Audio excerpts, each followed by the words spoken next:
Start. महोदय, हर देश और हर व्यक्ति के संस्कृति के बारे में अपने अपने अलग अलग विचार हैं।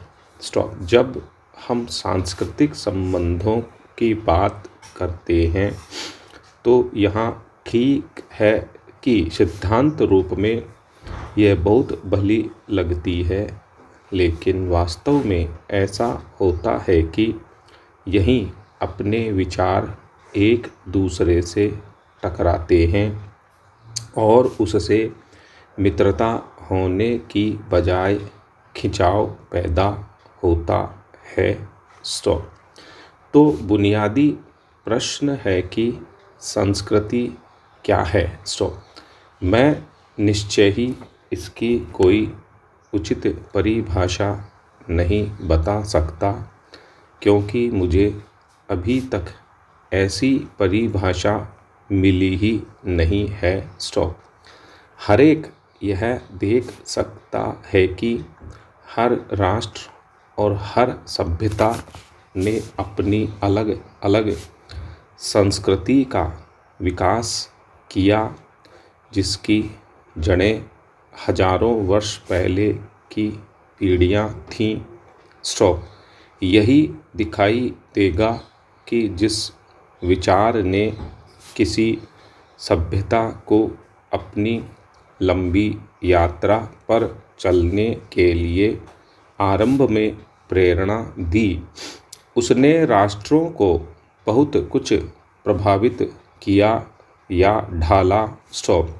इस चीज़ या संकल्पना पर दूसरी संकल्पनाओं का प्रभाव पड़ा है और विभिन्न संकल्पनाओं की आपस में क्रिया और प्रतिक्रिया होती दिखाई देती है। स्टॉप।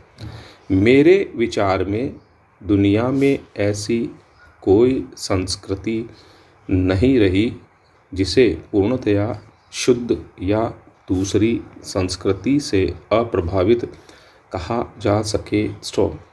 ऐसा होना उसी तरह असंभव है जैसे कि कोई कहे कि मैं 100% एक विशेष जाति का ही हूँ, क्योंकि सैकड़ों हजारों वर्षों की अवधि में अनेक अवश्यंभावी परिवर्तन और मिश्रण होते रहते हैं।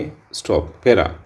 इस प्रकार संस्कृति में कुछ न कुछ मिश्रण होना स्वाभाविक है। स्टॉप। यह ठीक है कि किसी विशेष राष्ट्रीय संस्कृति के बुनियादी तत्व उसमें प्रधान रहते हैं। स्टॉप।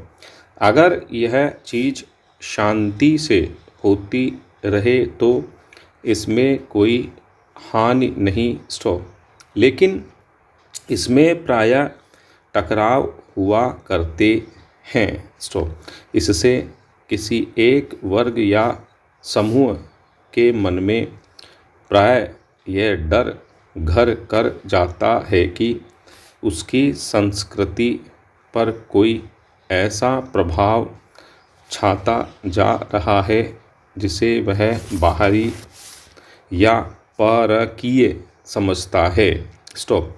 फिर यह वर्ग अपने आप को चारों तरफ समेटकर एक खोल में बंद कर लेता है ताकि उसके विचार आदि बाहर न जा सकें। स्टॉप।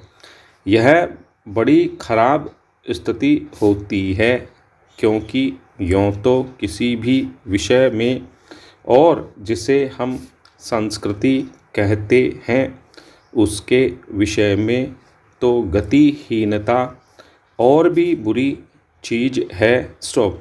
अगर संस्कृति का कोई मूल्य है तो उसमें कुछ गहराई भी अवश्य होनी चाहिए।